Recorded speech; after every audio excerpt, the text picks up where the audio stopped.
Сәлем достар, бүгін біз тары мен талқаннан чизкейк дайындайтын боламыз. Өте керемет дәмді болып шығады. Жасап көрсеңіздер болады. Видеоны соңына дейін қарап, менің каналымды қолдап кетіңіздер. Бізге керекті заттар: ең бірінші 50 грамм тарымызға 1 шай қасық қантымызды салып, және үстіне ыстық қайнаған сүтімізді құйып бұқтырып қоямыз. Тарыны алдын ала жуып дайындап аласыздар. Бетін жауып бұқтырып қоямыз.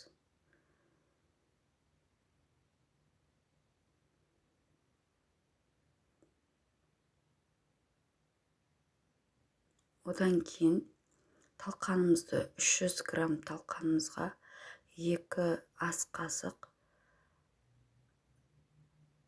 сахарный пудрамызды салып араластырып, одан кейін сары майымызды ертіп аламыз. Ертіп алғаннан кейін талқанымызға құйып, осындай кружка жасайтын боламыз.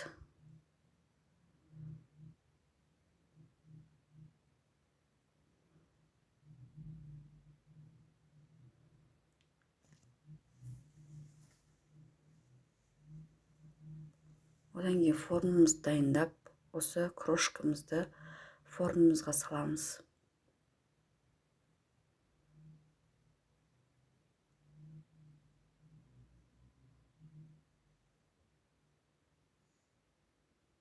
Оны күрекшемізбен жақсылап жайып, бір келкі болғанша, одан кейін стаканымызбен үстін басатын боламыз.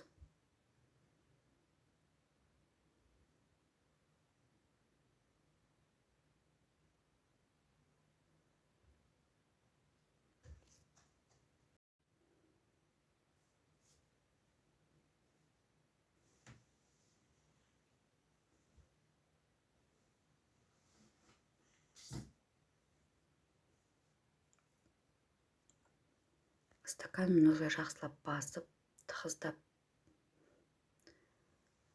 үстін қаттырақ басып, жан-жағында басып, тығыздап аласыздар.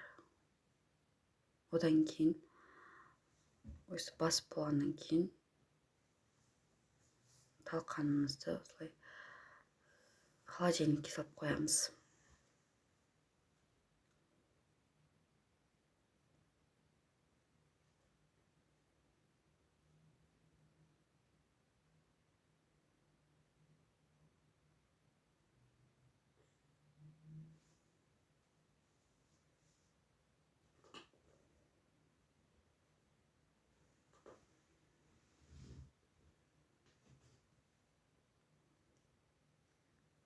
Одан кейін біз салмамызды дайындаймыз.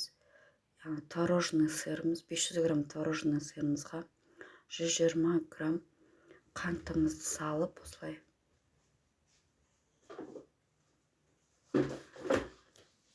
қасықпен араластыратын боламыз. Бізге бұл жерде миксердің қажет жоқ. Егер миксермен араластыратын болсаңыздар, беті жарылып кететін болады. Қасықпен де көп араластырмасаңыздар жақсы болып шығады.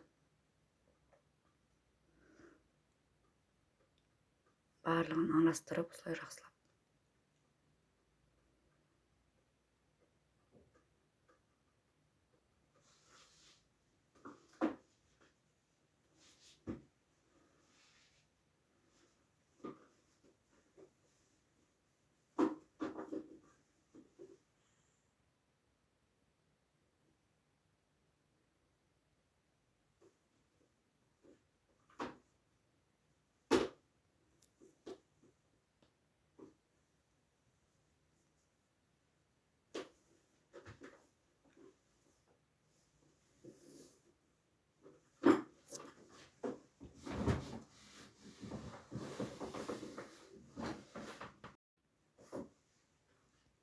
Одан кейін 2 жұмыртқамызды салатын боламыз.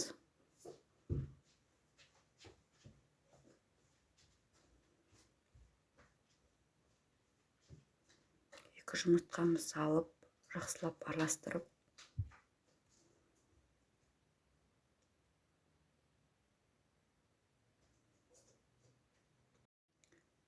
жұмыртқаны салғаннан кейін осылай венчикпен араластырып алсаңыздар болады.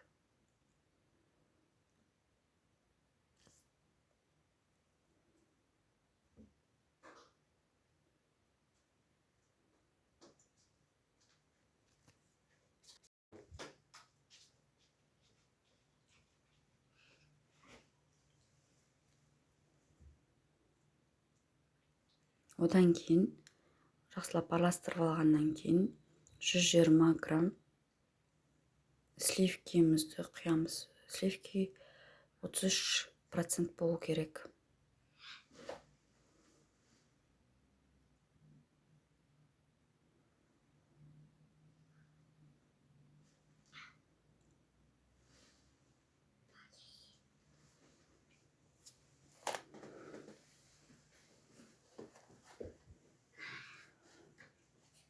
Сливкимізді құйып болғаннан кейін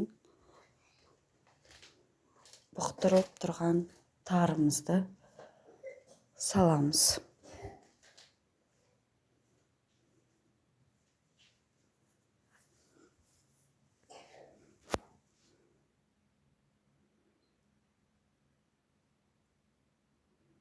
Тарымызды салып, жақсылап араластырып, одан кейін холодильниктен талқанымызды, формасында тұрған талқанымызды шығарып, осы салмамызды құятын боламыз.